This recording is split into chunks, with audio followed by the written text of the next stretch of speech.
एक सिपाही था, बेबाक और निडर। जब फौज से फारिग हुआ तो जेब खाली थी, पर दिल शेर का था।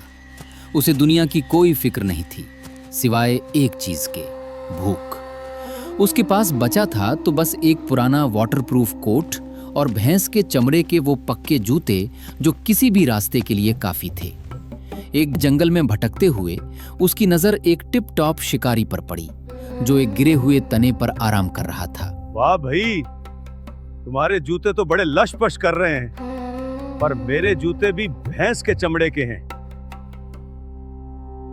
वैसे ये भूख बड़ी जालिम चीज है, लेकिन खैर, ये बताओ ये रास्ता जाता कहाँ है? शिकारी का हाल भी सिपाही से अलग नहीं था। वो तो खुद परेशान था। यार सच कहूं तो खुद भी नहीं जानता। शिकार के पीछे जाते जाते साथियों से बिछड़ गया हूं। फिर तो हम एक ही कश्ती के सवार हैं।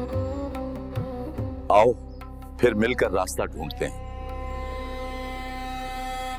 रात होते ही उनका रास्ता उन्हें जंगल से बाहर तो न ले गया, पर सामने एक पत्थर का मकान नजर आया, जिसकी खिड़की से रोशनी की लकीर बाहर आ रही थी।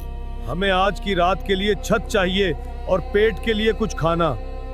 मेरा पेट तो बिल्कुल खाली बोरी हो रहा है। अरे भाग जाओ यहाँ से, ये डाकुओं का घर है। इनके वापस आने से पहले निकल जाओ, वरना मारे जाओगे। देखो माई, चाहे बाहर भूख से मरूं या यहाँ डाकू के हाथों, बात एक ही है। मैं तो अंदर जा रहा हूँ। बुढ़िया को उन पर तरस आ गया।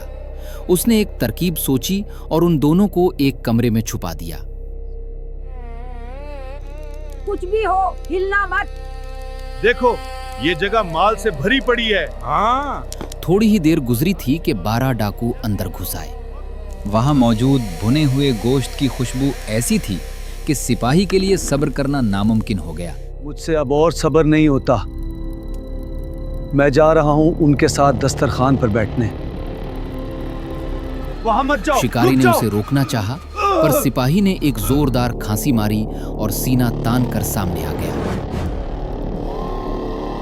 आहा, तू हमारे घर में जासूस?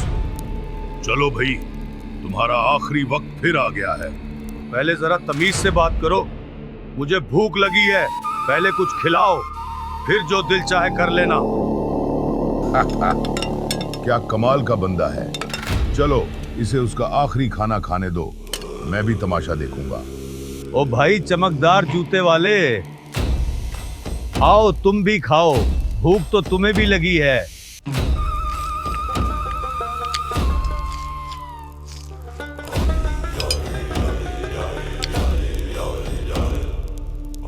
खाना तो हो गया,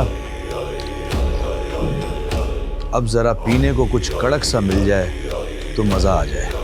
जाओ, तहखाने से बेहतरीन बोतल लाओ। कोई ये ना कहे कि हमने मेजबानी का हक अदा नहीं किया। सिपाही ने बोतल थामी और आंखों में चमक लिए शिकारी की तरफ देखा। उसे एक पुराना जादू याद आया जो उसने बरसों पहले सीखा था।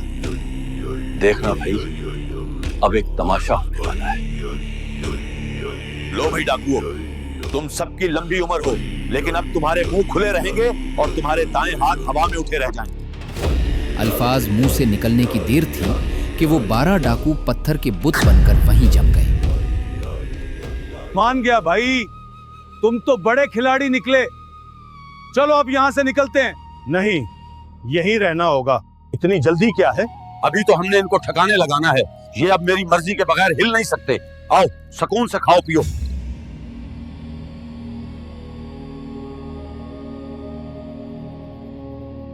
अगली सुबह सिपाही शहर पहुंचा, अपने भरोसेमंद साथियों को इकट्ठा किया और उन डाकुओं को लाद कर जेल पहुंचा दिया। जब वो शहर के सदर दरवाजे पर पहुंचे तो वहां लोगों का हुजूम खुशियां मना रहा था।